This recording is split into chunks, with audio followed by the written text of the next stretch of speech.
Assalamualaikum warahmatullahi wabarakatuh. Halo semuanya. Kembali lagi di video di channel ini gitu ya. Eh, Apa kabar kalian semua? Semoga kalian semua dalam keadaan sehat walafiat dan jaga kesehatan semuanya karena lagi musim batuk pilek sekarang gitu. Dan seperti video-video sebelumnya, maaf. Kali ini kita bakal bahas pertemuan di minggu ini, minggu kemarin sih sebenarnya, dimana membahas mengenai dua gaya lagi dalam film dokumenter. Kali ini membahas film dokumenter dengan gaya puitis dan film dokumenter dengan gaya reflektif gitu teman-teman. Dan dua-duanya ini memiliki perbedaan gitu. Jadi ayo kita kenali dulu film dokumenter dari dengan gaya puitis. Nah, yang pertama ada film dokumenter dengan gaya puitis gitu ya. Nah, film dokumenter dengan gaya ini itu berkembang pada tahun dekade 1920-an gitu. Nah, film ini menekankan pada asosiasi estetika, ritmis, dan deskriptif, di mana film ini menyajikan kemungkinan dalam hal menyajikan informasi, argumen, terus ritmis, mood, suasana, dan lain sebagainya. Nah, film ini juga karena berfokus atau menekankan pada asosiasi estetika, maka bagian editing menjadi hal yang paling penting gitu dalam pembuatan film dengan gaya puitis ini. Gimana pun estetika menjadi nilai yang sangat poin utama gitu dalam film dokumenter dengan gaya puitis ini gitu. Nah, salah satu contoh film dokumenter dengan gaya puitis ini adalah film dari Joris Evans. Filmnya judulnya itu film Rain atau Reagan tahun 1929, di mana film ini menyajikan potongan-potongan gambar yang sangat bagus dan tidak ada keterkaitan di antara semuanya itu, tapi bisa menyajikan dengan sangat bagus dan tidak ada naskah atau dialog di dalamnya gitu. Dan film dokumenter dengan gaya puitis ini, contoh lainnya adalah film Baraka tahun 1992. Itu menjadi salah satu contoh film dari film dokumenter dengan gaya puitis. Nah, yang kedua itu ada film dokumenter dengan gaya reflektif. Apa sih film dokumenter dengan gaya reflektif tuh kayak gimana? Nah, film dokumenter dengan gaya reflektif ini pembuatan filmnya itu menyampaikan apa yang ingin disampaikan dari suatu peristiwa kepada penonton, dan penonton diharapkan bisa mengasumsikan mengasumsikan sesuai dengan apa yang dia lihat dan apa yang dia dengar gitu. Itu salah satu apa sih yang dimaksud dengan film reflektif, film dokumenter dengan gaya reflektif.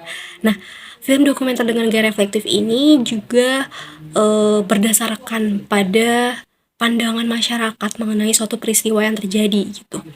Dan film dokumenter dengan gaya reflektif ini juga berbeda dengan puitis gitu. Ketika puitis lebih menekankan pada nilai estetika sehingga editing menjadi proses yang paling penting atau poin utama dalam pembuatan film dokumenter dengan gaya puitis, maka reflektif itu lebih menekankan atau mengutamakan proses pembuatan filmnya gitu dibanding dengan karakter yang ada. Dan film dokumenter, contoh dari film dokumenter dengan gaya reflektif ini adalah A Man with a Movie Camera yang rilis pada tahun 1929, karya dari Dziga Vertov. Dan ini merupakan film dengan gaya film dokumenter dengan gaya reflektif. Nah, Vertov sendiri membuat film dokumenter dengan gaya reflektif ini bertujuan untuk menimbulkan kesan realistis gitu, sehingga ia mengambil beberapa tindakan atau adegan dalam kehidupan sehari-hari seperti berangkat kerja, terus melahirkan, terus bangun tidur, bahkan tindakan atau aktivitas yang berada di tempat hiburan gitu. Nah, itu dia dua gaya baru yang kita pelajari dari film dokumenter, yaitu puitis dan reflektif gitu. Nah, selain mempelajari dua gaya tersebut, kita juga mendapatkan apa ya, review film lagi gitu untuk minggu minggu yang dipimpin oleh kelompok 3, ya ini film Surat Kecil untuk Tuhan. Kalian semua pasti pernah menontonnya karena itu film yang apa ya, bahkan aku aja nontonnya tuh sampai berulang-ulang kali dan gak bosen. Padahal udah tahu gitu loh, kayak jalan ceritanya tuh kayak apa gitu, udah tahu gitu kan. Dan film itu diperankan oleh Dinda Hau, menceritakan seorang gadis bernama Gita Sesa Wanda Cantika yang mengidap penyakit kanker langka di usia remajanya gitu, dan mengganggu eh, banyak, hampir semua aktivitas yang bisa ia lakukan di usia remajanya gitu. Banyak sekali apa ya, pesan yang bisa diambil dari film tersebut gitu. Salah satunya adalah peran orang tua, dimana pentingnya peran orang tua untuk sebagai support kepada anaknya, terutama di situ anaknya sedang sakit langka gitu ya, yang mungkin memberatkan kondisi fisik dan kondisi mentalnya dia. Dan di situ peran orang tua sangatlah penting untuk memberikan support system, memberikan doa-doa terbaiknya kepada anaknya. Dan orang tua menjadi guru dalam apa ya, keluarga gitu ya, sehingga apa ya namanya, orang tua harus bisa memastikan bahwa tugas-tugas perkembangan anaknya apakah sudah bisa terlaksana dengan baik, hak-hak dan kewajibannya apakah sudah bisa terpenuhi, dan ya seperti itu.